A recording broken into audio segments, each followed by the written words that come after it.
साथियों नमस्कार, जय भीम, नमो बुद्धाय। साथियों मैं धर्मवीर। साथियों आज बात करते हैं 26 जनवरी के बारे में।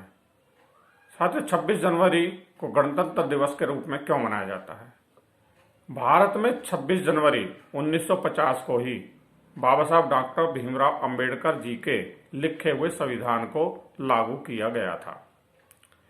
इस दिन भारत में भारत सरकार द्वारा अधिनियम 1935 को निरस्त कर नए संविधान लागू करते हुए नए संविधान को पारित कर दिया था।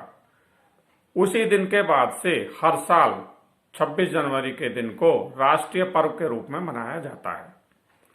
पहली बार 26 जनवरी को ही भारत को पूर्ण गणराज्य का दर्जा घोषित किया गया था।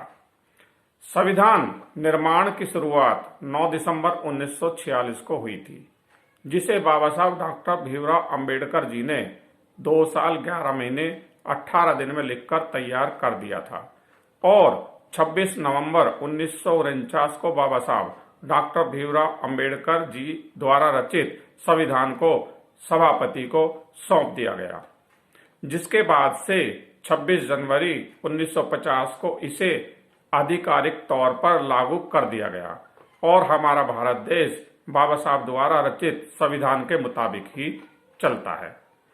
गणतंत्र दिवस के मौके पर हर साल राजपथ पर सेना के अदम्य शौर्य का प्रदर्शन किया जाता है। भारत की तीनों सेनाएं इस मौके पर दुनिया को भारत की ताकत का एहसास कराती हैं। इस मौके पर अलग अलग राज्यों की सांस्कृतिक झांकियां भी निकाली जाती हैं, जिसके जरिए भारत के राज्यों की विकास शैली को भी दर्शाया जाता है और विविधता में एकता ही हमारे भारत की पहचान है।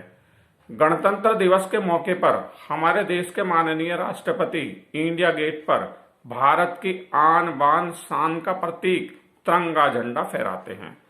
भारतीय संविधान स्वतंत्रता, समता, बंधुता, न्याय, विधि का शासन, विधि के समक्ष समानता, लोकतांत्रिक प्रक्रिया और धर्म, जाति, लिंग और अन्य किसी भेदभाव के बिना सभी व्यक्तियों के लिए गरिमा में जीवन भारतीय संविधान का दर्शन एवं आदर्श है। ये सारे शब्द बाबा साहब भीमराव अंबेडकर जी के शब्द और विचार संसार के बीज शब्द हैं। इन शब्दों के निहितार्थ को भारतीय समाज के व्यवहार में उतारने के लिए बाबा साहब भीमराव अंबेडकर जी ने आजीवन संघर्ष किया। इनकी छाप हमारे भारतीय संविधान में देखी जा सकती है। मनुवादी विचारधारा के लोग बाबा साहब के बारे में बताना उचित नहीं समझते और ना ही उनकी चर्चा करते हैं। हमारा संविधान एक विश्व में सबसे बेहतरीन संविधान है। इन्हीं शब्दों के साथ में जय भीम, नमो बुद्धाय, जय भारत, जय संविधान।